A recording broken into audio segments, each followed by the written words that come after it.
Welcome to Greatest Work, a podcast where we discuss textual connections in the Book of Mormon and Gathering of Israel and how we can help do it today in small and simple ways. So, today we're very fortunate to have a guest on our podcast. His name is Matthew, and he runs the Instagram account One Lower Light that focuses on spreading light and uses scholarship to help spread this message. And I like to introduce you to him. And would you be able to share the story behind One Lower Light and its mission? Absolutely. Well, Christina, thank you for having me on, first of all. You're welcome. I have a background as a convert to the church, and the church has made a lot of really huge changes in my life and the direction of my life. I guess as it relates to One Lower Light, where I should start is with my patriarchal blessing, because it talks a little bit about my love for the gospel and my desire to understand it. And there's a phrase in there that talks about, if I so desire, I can become a scholar of the gospel and the history of the church. And for quite a few years, I looked at that and I really had no idea what that meant or what I had to do about that. And I can't say that I still have a great idea, but as I've applied myself to try to understand it and to do something about it, that kind of laid the groundwork for what has become One Lower Light. It's my journey in understanding and defending the restored gospel of Jesus Christ and the history of the church. Now, the spark, I think, for this account specifically is it came from a time when I was living up in Rexburg, Idaho, and I started to get to know a lot greater diversity of members at that time. Some of them were active, some of them were not, some of them were, uh, fully believing, some of them had fallen away from the faith and had left the church. And there was a people that in my life who left the church around that time. And with that background from my patriarchal blessing of wanting to explain and articulate defend the restored gospel, I kind of made a decision at that point that I needed to be a little bit more out there and a little bit more vocal so that the people that I knew of who were choosing to go a different route, that they would feel loved and appreciated from me, but also that others that I knew who were still in the church and still believed, that they would have someone in their life who was offering a reasonable defense of the faith and someone who was they could approach maybe if they had questions, right? So Yeah, that must be challenging. that's kind of how it all came together to produce One Lower Light. Some of the key content and themes that you really focus on your account. So I have a background as, I'm just going to say, a well-informed member. I don't want to call myself a scholar, certainly not. I don't want to call myself even an apologist, like an amateur apologist, because I feel like those terms just kind of, they're too elevated for where I am. But I consider myself a well-informed member, and I've been well-informed since I first began investigating the church, which is a whole other story I've told elsewhere. But there's a lot of accounts out there that are awesome at showing how the gospel is true, providing evidence both from scholarship and testimony in different ways. But I felt that there was a niche that needed to be filled a little bit more with an account maybe that focused on why the gospel and the church are good, in addition to being true. Because a lot of what I see with people who are in this secularized and increasingly secular world, not just that the way that affects the church with people leaving the church, but in a more broad sense, in the secularization of society, there's a lot of people who are getting narratives and stories fed to them that religion is harmful. And they don't care if it's true or not.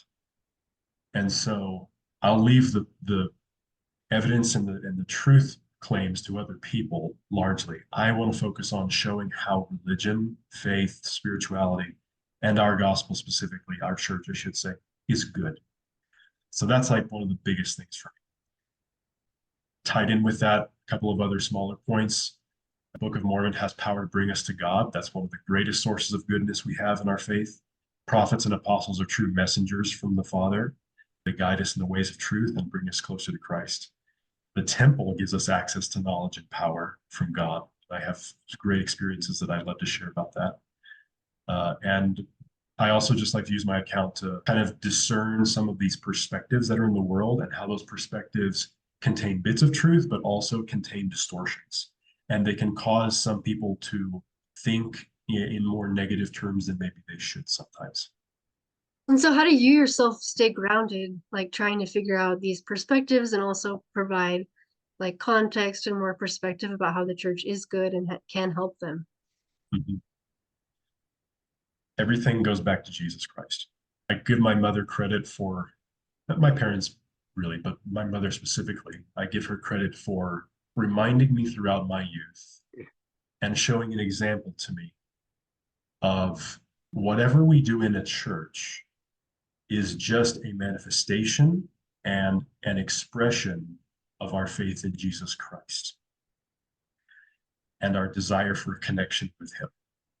Now, she's not a member of our church, wasn't raised in this church, but in her own way, she gave me a wonderful example of a deep spiritual connection in her own right.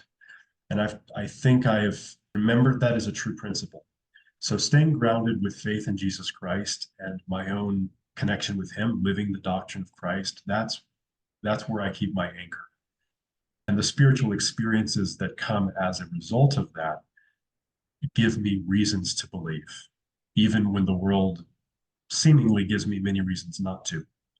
So I would say, yeah, it's just maintaining a covenant connection with Christ and living his doctrine. That's my anchor. Yeah, that's amazing that your mother that great faith because I feel like it's really easy for people in the church and outside to be focused on the church and its policies rather than the purpose of leading us to Christ. Mhm. Absolutely.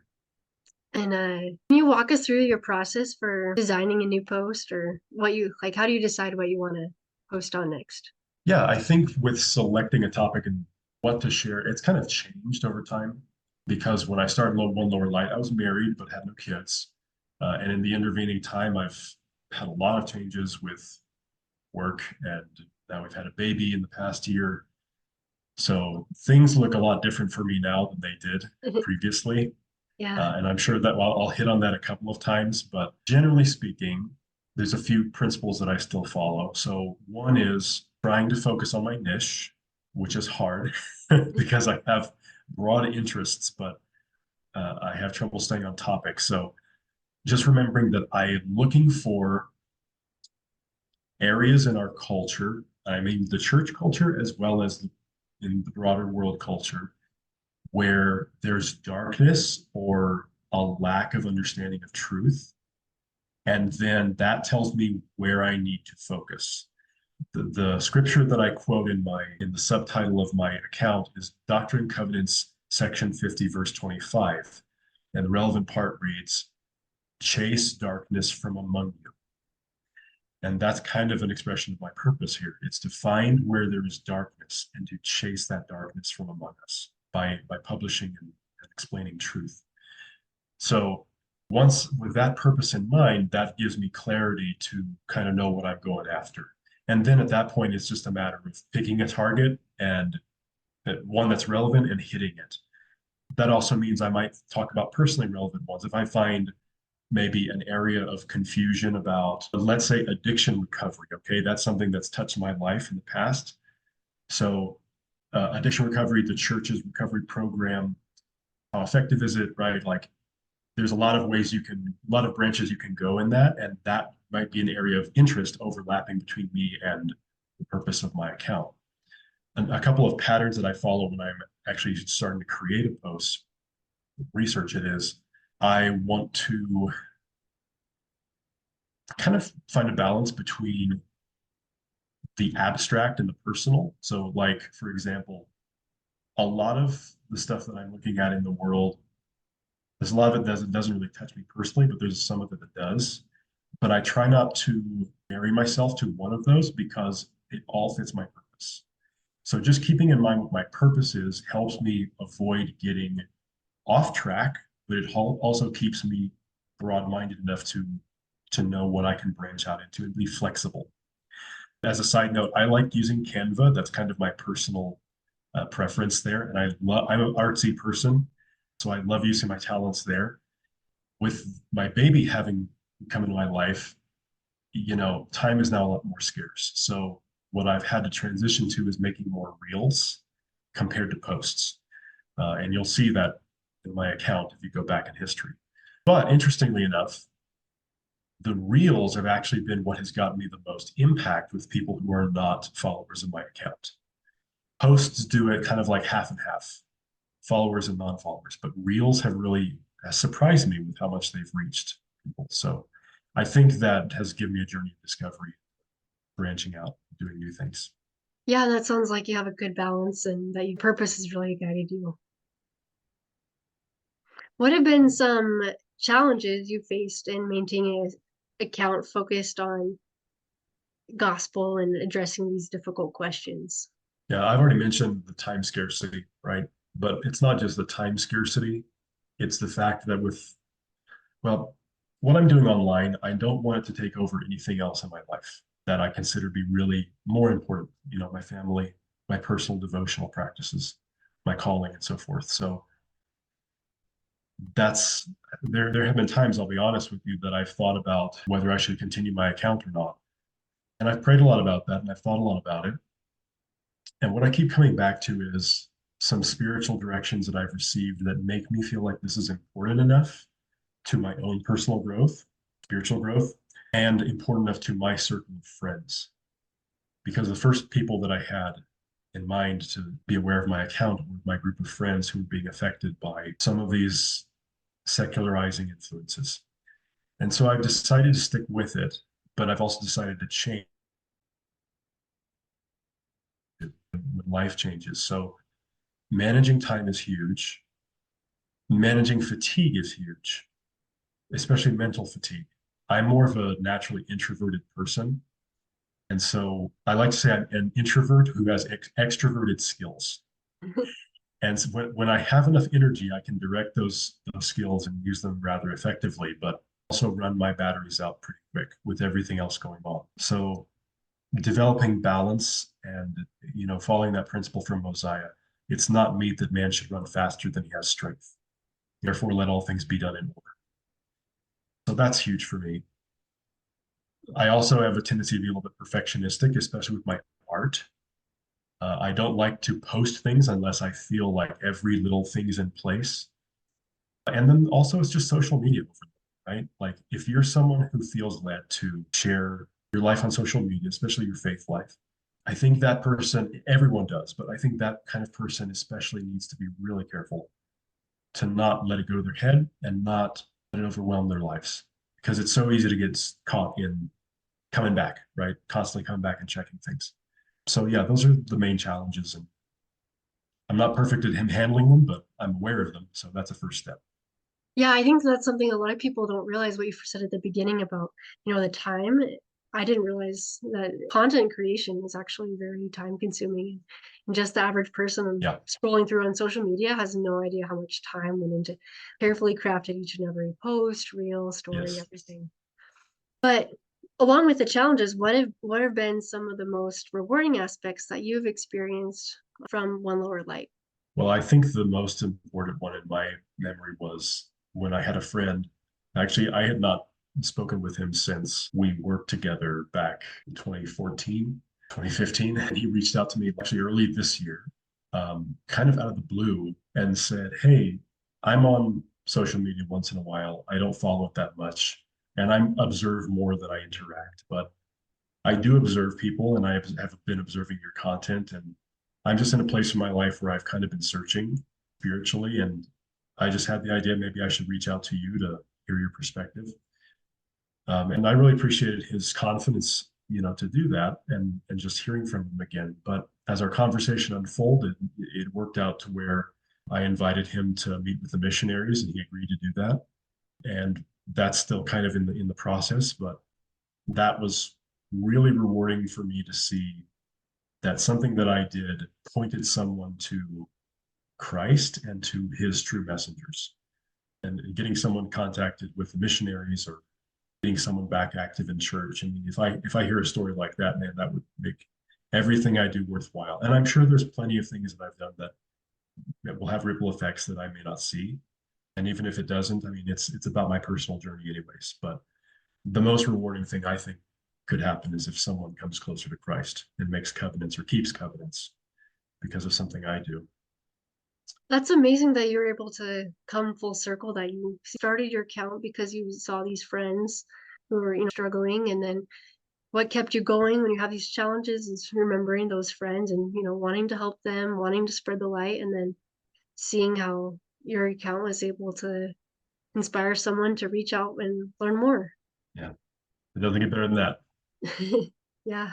And it's kind of one of those miracle stories, I guess, we hear. Indeed. And so you mentioned, the importance of a friend being able to you're taking steps towards making and keeping covenants, and that's a really big part of what the gathering of Israel is about. It's about helping others to find the gospel and to make Yeah. covenants with God. And President Nelson has said, anytime you do anything that helps anyone make and keep covenants, you're helping to gather Israel. So my question for you is, how do you participate in gathering of Israel and in this, what President Nelson has called the greatest work on earth today? Yeah, that's an ongoing area of ambiguity and seeking for me because as a returned missionary for 2 years or so, I became very well acquainted with experiences of people who came to church or who read the Book of Mormon or experienced some change in their life as they acted on invitations. And on my posts and in my reels, I do include invitations as much as I can. But I found that it's hard to see results from that. For example, if I end a post by saying, hey, let's take a chapter of the Book of Mormon and I analyze it or whatever, and I say, and I invite you to read this. Well, how am I going to know that anyone's reading it, right? How am I going to know that anyone responds to my book recommendations and goes and reads the book? I don't have access to that data, and I don't care to really. So it's kind of hard to measure some of those impacts. However, there are some things I found that help me see maybe a little bit better where I'm gathering Israel. There was a post I did recently about spiritual privileges of the covenant path, and that relates to the keys of the priesthood that were restored in Kirtland. I made this post because President Nelson asked us to read section 109 and understand more about priesthood keys, right? And I actually had first what I did is I made a story, an Instagram story, and I just shared a couple of thoughts. And I had one of my followers message me and said, could you please turn this into a post? I would like to see a full post about this. And I said, okay, well, I'll try to get around to it. And so it took a while, but I finally cranked out a proper post with great graphics and everything else. uh, and and I tried to make it as collaborative as possible. I tagged people in it. I kind of just made it obvious that I wanted feedback and participation without hopefully not bothering people too much. But it's social media, right? So be prepared to be social.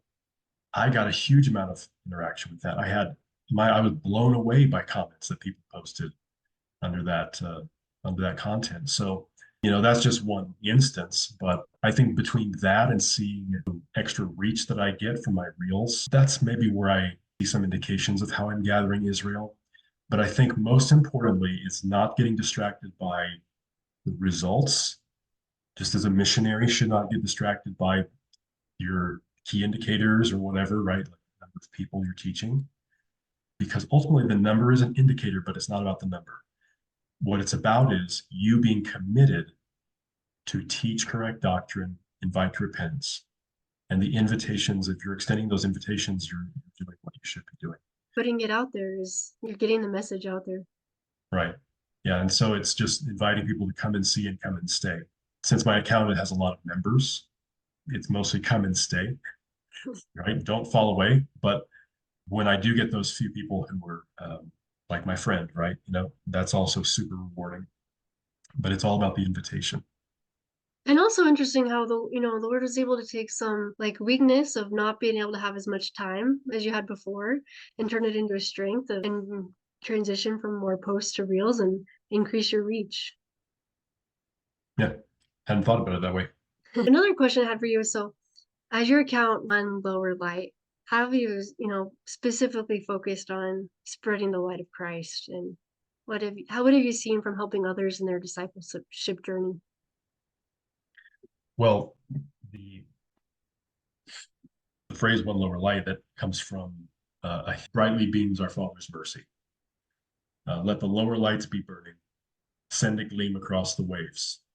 Some poor sinking, struggling seaman, you may rescue, you may save. And that ties in with the light of Christ and how he is the one we're showing. He said, "You're a city upon a hill, you're the light of the world."